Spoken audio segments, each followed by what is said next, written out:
Saya Muhammad Habib Bakri Nur bin Haji Parman Samad. Saya nikahkan dan kawinkan kau dengan perempuan tunanganmu, putri kandung saya, Gahida Zakiah Nur, dengan mas kawin 200 gram emas, berikut 4,25 gram perhiasan berlian dan seperangkat alat sholat dibayar tunai. Saya terima nikah dan kawinnya Gahida Zakiah Nur binti Haji Cucun Ahmad Syamsuddin dengan mas kawin tersebut dibayar tunai.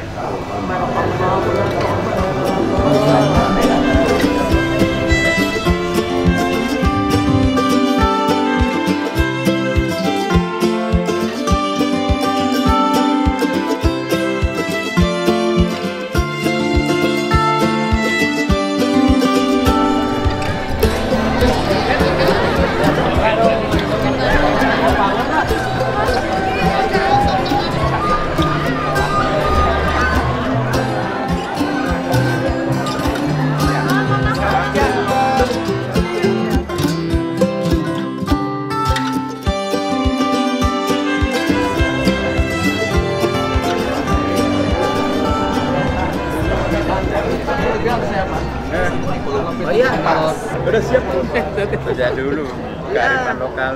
Iya. Islam universal ya. Iya. Sebenarnya kan problem beragama kita hari ini adalah tidak menjaga alam semesta yang menjadi titipan. Banyak untuk eksploitasi. Sudah kelihatan kan. Eksploitasi itu kan bertentangan dengan ini. Makanya seperti kan yang tersisa dari ajaran Sunda itu kan stick yang sama ini. Mereka jangan daging anjing, daging babi, daging kambing aja nggak pada makan. Mereka hanya makan daging babi. Mereka itu jauh paling rendah tingkatan emosi hewaniahnya. Itu cerdas loh. Iya. Kita ini 2 tahun nggak makan salmon stick. Dan rata-rata kan sekarang yang sudah 40 ke atas nggak makan daging.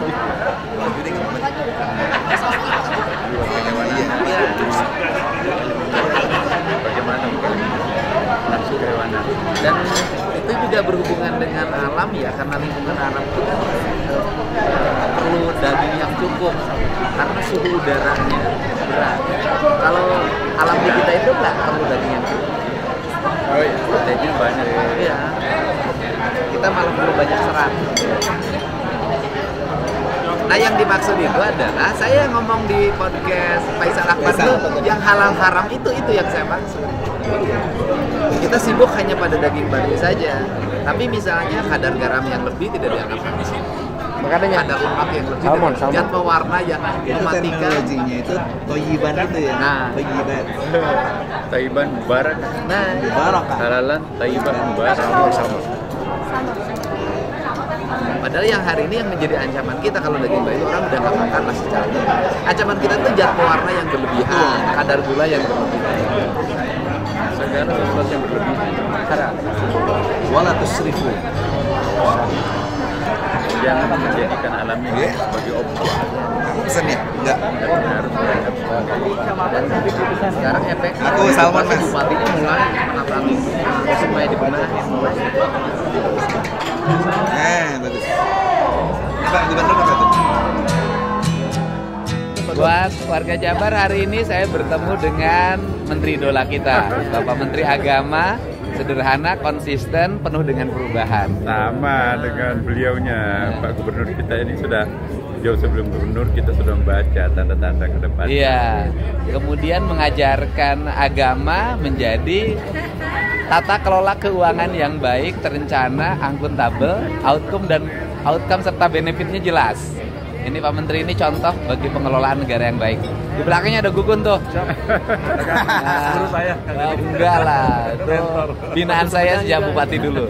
Ada pesan Pak Menteri Agama buat seluruh warga Jabar. Terutama hari ini kita fokus sama perlindungan alam dan menjaga kebersihan lingkungan. Ya, pertama melanjutkan gagasan Pak Gubernur yang kita angkat sebagai sebuah isu nasional ya. Kita akan menambahkan ekoteologi. Oke. Jadi bagaimana supaya menata lingkungan ini dengan penuh jiwa feminin, bukan feminis loh ya. Iya, feminin. Jiwa feminin, kelembutan, mencontoh asmaul husna.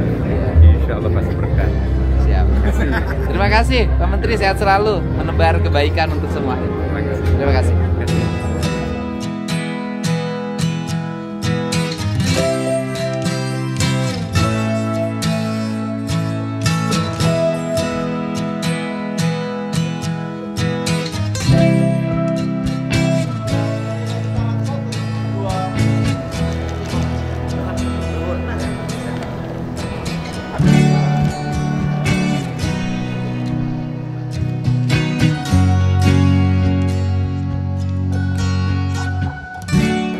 Secara formal ya, mengakhiri acara ini untuk melakukan acara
Kang Deddy Mulyadi, Gubernur Jawa Barat. Hatur nuhun Kang Deddy, Setiasa Suki tadi ya. Salah sawios warga Jabar mulai di dia. Mangga salajengna Kang Deddy di haturan kanggo nyampikeun amanah atau harapan kanggo GBI Jemaah Harwangi di haturan. Assalamualaikum warahmatullahi wabarakatuh. Sampurasun seluruh jamaah yang hari ini sudah, kata orang Sunda itu, bermunajat, melakukan proses kontemplasi diri untuk membangun nalar keseimbangan ruhani yang sempurna antara raga dan rasa, antara makhluk dan kholik, antara yang diciptakan dengan yang menciptakan. Ada 3 hal yang harus menjadi kesadaran kita sebagai makhluk manusia tanpa bicara suku, agama, dan ras. Pertama, bahwa kita ini makhluk ciptaan Tuhan, universalitas keyakinan yang setiap orang memiliki sudut pandang, persepsi yang berbeda-beda dengan cara yang memahaminya masing-masing. Itulah yang disebut dengan kebenaran esensi, kebenaran asasi, kebenaran universal, dan kebenaran hakiki. Karena itu kebenaran esensi, kebenaran asasi, kebenaran universal, maka kebenarannya tidak bisa dipersepsikan. Karena kebenarannya tidak bisa dipersepsikan, maka itu adalah kebebasan rasanya masing-masing, kebebasan cintanya masing-masing. Tidak bisa kita mengukur keyakinan orang lain lewat keyakinan kita, tidak bisa kita mengukur baju orang lain dengan baju kita, tidak bisa kita mengukur bahasa orang lain dengan bahasa kita, tidak bisa kita mengukur enaknya makan orang lain dengan enaknya makanan kita, karena ini urusan rasa. Itu yang disebut dengan kebebasan universal. Maka setiap orang memiliki hak yang sama, memiliki privacy yang sama tanpa tidak boleh diadili. Saya katakan setiap orang memiliki persepsi yang sama, hak yang sama, tidak boleh diadili. Makanya keyakinan tidak boleh diadili. Kalau kita mengadili keyakinan, maka kita seolah-olah menjadi manusia yang mengerti isi hati manusia. Sekali lagi, Karena itu adalah keyakinan, kita tidak boleh mengadili manusia berdasarkan isi hatinya. Maka cinta tidak boleh dikekang, maka cinta tidak boleh dibatasi, maka cinta adalah kebebasan. Andai kata orang menderita karena cinta yang diungkapannya, itu adalah urusan dirinya sendiri. Yang kedua adalah, kita adalah sebagai makhluk bumi. Ini yang ingin saya ingetin pada semuanya. Karena kita sebagai makhluk bumi, maka kita sama hukumnya, yaitu kita harus taat pada hukumnya bumi. Karena taat sama hukumnya bumi, udara yang tekanannya tinggi bergerak menuju tekanannya rendah. Air yang ada di puncak turun ke bawah. Batu yang dilempar ke atas jatuhnya ke bawah. Setiap ditampar rasanya sakit. Kalau tidak sakit, pura-pura tidak sakit. Nah, karena kita makhluk bumi, kita ini setara, kita ini sama, hukumnya sama, hukum gravitasi itu sama, hukum tekanan udara itu sama, seluruh IPA itu sama ajarannya. Tidak pernah ada pelajaran IPA di sekolah, ini buat Katolik, ini buat Protestan, ini buat NU, ini buat Muhammadiyah, tidak ada. Semuanya sama. Karena semuanya sama, maka deritanya pasti sama. Kalau orang ngebabat gunung habis-habisan, banjirnya kebagian semua. Itu banjir nggak pernah nanya, ini jamaah mana ya? Nggak bisa. Kalau ada virus, maka virus itu menyebar tanpa bicara dia yakin atau tidak, dia agamanya apa, semua orang kena. Karena itu apa sih yang saya usung ketika saya jadi gubernur hari ini adalah mengusung mari kita kembalikan cinta. Itu adalah kembali beragama berdasarkan keyakinannya, itu hak pribadi masing-masing. Tapi kalau berperilaku harus sama, bertindak harus sama, karena ini urusan bumi, karena ini urusan dunia. Tapi kalau orang Sunda, ini saya ngomong orang Sunda nih, orang Sunda itu puncak spiritualitas tertinggi itu adalah dengan membuat sesajen. Sesajennya bunga-bungaan, kemudian bubur merah, bubur putih, dan yang tertingginya itu bikin bakakak ayam. Bakakak itu semuanya terlentang.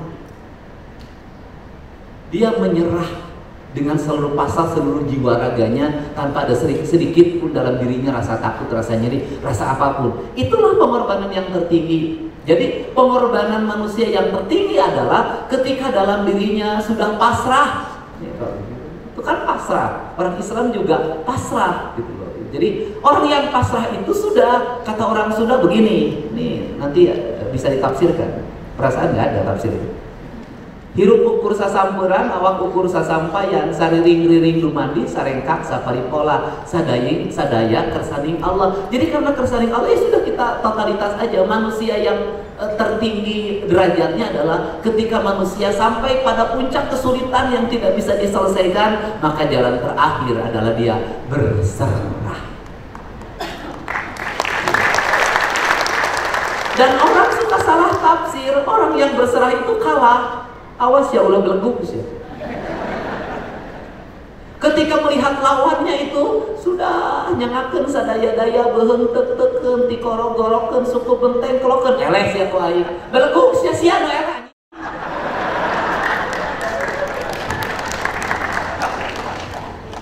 Yang kalah itu ketika orang sudah begini lalu masih begini merasa paling hebat, kamu yang kalah, dia yang menang. Maka berhati-hatilah ketika kita menyakiti orang yang orang itu tidak melawan. Hati-hati. Kenapa? Dialah pemenang dari sebuah pertarungan.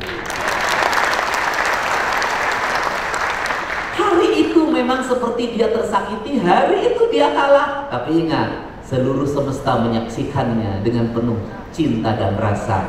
Kau akan dihancurkan pada suatu saat atau pemakaman. Makanya kalau di wayang itu selalu siapa sih orang yang kalau disakiti itu tidak pernah melawan Semar. Mangga jangakeun gamparan juragan abdi nuhun sadaya-daya. Nah, kita terbalik, yang menang itu asyik. Nah, itu makanya dari teologinya mengajarkan itu, mengajarkan penyerahan, mengajarkan kepasrahan. Sama Islam juga mengajarkan kepasrahan, totalitas disebutnya. Nah, karena ini bumi, maka saya ngajak pada semua nih yang merasa mencintai Jawa Barat, yang merasa mencintai Nabi Isa alaihissalam. Bapak dan Ibu bilangnya, yes, Tuhan Yesus, sudahlah. Betapa bumi ini disakiti oleh kita semua. Tanah ini kan ibu kita, sebutnya Ibu Pertiwi. Orang Sunda nyebutnya Sunan Ambu. Betapa kota Bandung itu begitu sakit. Tanah digali, disimpan beton. Apa tanah nggak sakit? Orang Sunda itu sebenarnya nggak boleh. Dia harus di atas, nggak boleh ada yang tersakiti di tanah itu. Itu orang Sunda. Tapi saya baru setengah Sunda, setengah modern. Nah, kemudian betapa air itu sakit. Itu Citarum, sudah di atasnya ibu kandungnya, yaitu pohon-pohon yang rindang dan besar itu dibabat habis. Kuno hayang benghar, terus benghar akar benghar. Kenapa terus benghar? Sudah duitnya banyak, masih ngemplang terus, makin ngerampok terus, masih nyuri terus, masih ngambil hak orang terus. Ari siarek modal masa 1000 tahun deui isukan ge pae. Udah sakit. Terus turun lagi ke bawah, sakit lagi, nu modal kasusuka. Limbah rumah tangga diterjen, dimasukin ke air lagi. Kemudian limbah pabrik ke air lagi. Anda berdoa di gereja, Anda berdoa di masjid, merasa diri paling ahli ibadah. Anda buang limbah racun ke pabrik ke Citarum, bohong ibadah Anda. Waduh. Kenapa? Anda berdoa tidak baik. Mencuci barang tambang dengan merkuri. Anda uang itu disumbangin ke gereja, Anda uang itu sumbang ke masjid. Orang tahu menyebut Anda adalah ahli ibadah, ahli sosial, orang dermawan. Tuhan mengutuk Anda. Anda telah menutup kejahatan Anda dengan kebaikan. Kejahatan tidak bisa ditutup dengan kebaikan. Tidak bisa. Catatannya tetap ada, hukumannya tetap ada. Yang ada hanya menjadi tolak balak saja. Nah, ini saya ikutin. Nah, apa sih problem Indonesia? Problem Jawa Barat hari ini adalah dosa pada alam. Sudah, itu dosa pada alam. Ini rusak, Pak. Ayo, sudah. Anda tiap hari rekreasi ke puncak, oh asik. Di puncak, ya. Puncak itu tempatnya ente, tempatnya pohon, diganti jadi villa. Banjir, Pak, mati orang di Cisarua, sengsara di Bekasi, sengsara di Jakarta. Anda menjadi ahli ibadah? Tidak, Anda adalah pembuat kerusakan. Jadi saya ngajak pada gereja, pada masjid semuanya, mari kita bersama-sama hari ini dan ke depan taubat. Taubat kita adalah taubat ekologi, taubat pada yang kita telah menista ciptaan Tuhan, yang kita tidak mengerjakan sebagaimana fitrah penciptaannya. Kenapa? Hidup pengen harmoni, hidup ingin damai. Orang kaya punya rumah di kota Bandung, punya rumah di Jakarta, ada kolam renangnya, ada salonnya pakai lift, naik ke lantai atasnya, kamarnya gede, kamar mandinya segede lapang sepak bola. Ya kan, ruang TV-nya ada, ruang keluarganya ada, rumahnya nggak pernah diisi. Kalau Jumat dan Sabtu pergi ke gunung, kalau Jumat dan Sabtu pergi ke gunung, berarti rumah yang megah pakai AC itu tidak membuat Anda damai. Tetap saja, tempat yang terbaik untuk menyepi adalah gunung. Lahirlah healing. Siapa yang suka healing? Orang-orang agar healing. Healing itu orang-orang agar healing. Karena apa? Karena orang-orang yang healing hidupnya senantiasa tenang, tentram, dan damai. Karena dia eling pada 3, eling ka Gusti, eling ka diri, dan eling ka sasama hirup. Sing areling urang kabeh. Terakhir, kita juga harus ini, saya ngingetin juga, berpasrah. Kita harus menghormati pengorbanan sopir kita. Supir Anda bersama istri muda, sopirnya nungguin 2 jam. Dia istrinya ditinggalin, bener gak? Suaminya lagi nakal-nakal di Bandung, dugem, dak laki-lakinya, sopirnya nungguin di luar. Dia sudah nggak ketemu istrinya beberapa bulan. Pulang mabuk dari dugem, sopirnya nungguin, harus jaga rahasia ke istrinya. Dia ngorbanin anak-anaknya untuk nganter anak-anak kita, dimanjain masuk sekolah, dianterin. Kita mengorbankan kehidupan pembantu kita, ngurus anak kita jadi baby sister, tapi dia lupa mengurus anaknya sendiri. Demi uang, demi kehidupan. Dia menyiapkan makan enak bagi kita, tapi dia lupa menciptakan makan anak bagi anak-anaknya di rumah. Pengorbanan. Karena kita punya uang, kita tidak bisa berbuat sesuka pada setiap orang. Saya pakai baju bersih seperti ini karena ada kuli nyuci.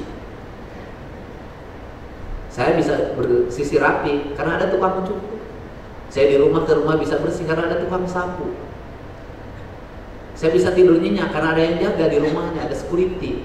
Mereka ketika kita tidur lelap, security nungguin kita, keamanan kita, menjaga kehidupan kita. Dia tidak boleh sedikit pun matanya kemudian salah dalam melihat. Agar apa? Agar tuannya selamat. Tapi dia mengorbankan dirinya demi tuannya. Berapa gajinya? 3 juta, 4 juta. Dia mempertaruhkan jiwanya hanya untuk 4 juta rupiah. Terus kita membayarnya juga telat. Kasih THR juga lambat. Pikirin kesejahteraan juga tidak pernah kita pikirkan. Kita sibuk aja numpuk duit di rekening. Buat apa?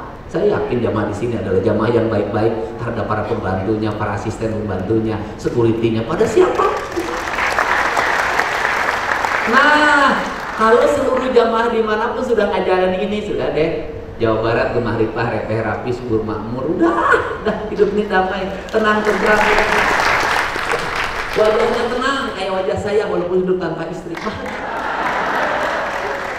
Kenapa? Karena saya menimbulkan jutaan istri dalam setiap waktu yang memeluk saya, mencium saya dengan penuh cinta.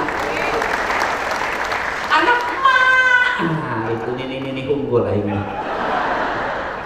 Jadi itu sajalah ya. Saya tidak pernah ragu dan tidak pernah merasa takut bertemu dengan orang yang berbeda keyakinan. Gitu. Tapi saya akan selalu menghindari bertemu dengan siapa? Orang-orang pelit dan orang-orang serakah. Saya gak mau ketemu. Takut ini negatifnya pindah sama saya. Tapi kalau sama orang-orang baik seperti ini, mudah-mudahan baiknya menangisnya bukan hanya ketika beribadah, tapi menangisnya juga di rumah dimanapun, senantiasa menangis demi kemanusiaan. Terima kasih. Jadi pesannya, Go Green itu bukan cuma tren ya Bapak Ibu, tapi gaya hidup, benar ya Kang? Iya. Betul ya? Pokoknya jangan beli skincare mahal-mahal selama kasih gaji pembantu masih murah. Siap, Kang Deddy boleh foto bareng? Di foto Kang. Iya. Atau mumpung di sini atau Kang? Saya tadi pakai bahasa Indonesia, pakai bahasa Sunda. Boleh, kalau berjodoh tidak boleh.